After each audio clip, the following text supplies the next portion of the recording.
Quad66, doing a review here. These are the Pyrodrone 1103.5 motors. They are 12,000 kV motors, clearly intended to spin a 3-inch prop.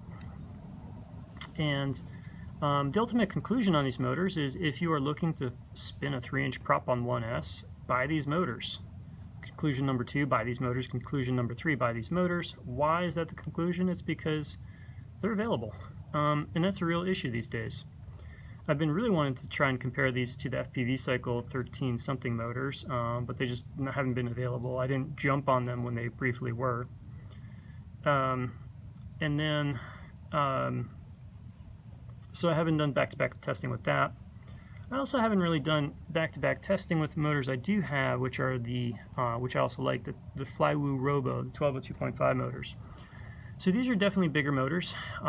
These are 1103.5 and weigh 4.8 grams. The Flywoos weigh 4.3 grams. So each motor here is carrying an extra half a gram. That turns into 2 grams over the whole quad because we're dealing with 4 motors. And it's not just 2 grams to the whole quad, it's 2 grams of rotating weight, spinning weight, and also add at the ends where it's going to have more influence on flight dynamics. Now these motors I do think are powerful enough that they actually carry their weight well. And so compared to the Flywoo motors, they're not as efficient, flight times are shorter, but overall performance, even kind of there's how well the quad flies, I think they're actually better than the Flywoo. And that might partially be just the top end. So, you know, when we're flying 1S, so much of it is like the top end because that's the limit. The thrust to weight ratio is such a limiter that we just get enamored anytime something has a decent amount of punch, and that's probably where these motors shine. And they still feel okay otherwise, so that's kind of like why I'd give them the nod over the Flywoos. But then the question is like, let me get to one thing. So the one main drawback about these motors is you can see here they kind of sit up tall and the wires have kind of a lot of gap under them.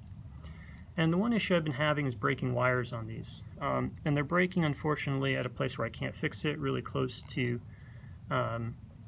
deep in there by the stator, so I can't really fix it. I mean, I could probably if I really tried, but it's just not worth it. What I've been trying to do to mitigate that is put some extra tape up real close to hopefully make that not wiggle, and hopefully I stop. I've killed 2 of them already. But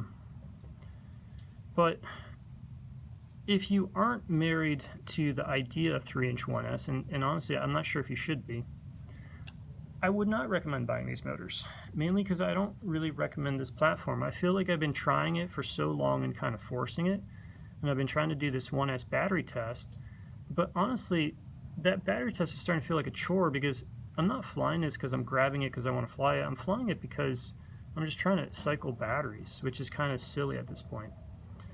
And the reason I'm not grabbing it is because the platform in general is just not, it's not filling a gap. It's not it's not doing something for me that's productive. And the reasons for that is, one, to get the performance that this quad has, I think you probably need a board like this. I think you need a board like that FPV Cycle board with the bigger ESCs.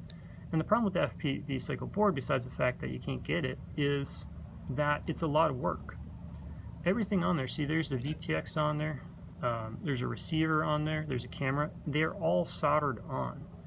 That's 8 solder points to get a VTX on there, 8 solder points to get a receiver on there, 3 solder points to get the camera on there, and then plus 16 points for, or sorry, 12 points for motors, 2 points for the battery leads, and it's just a lot of work. If I'm doing all that work, then why don't I get like 2S and 3S?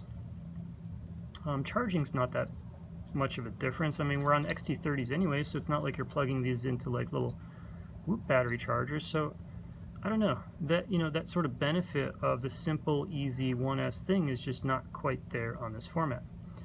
The other part, which is actually probably a bigger part, because now this is built up, I don't have to worry about that. I built it once and you're done, right? Well, the other part is this quad, not because of the power, but because of the footprint, flies big.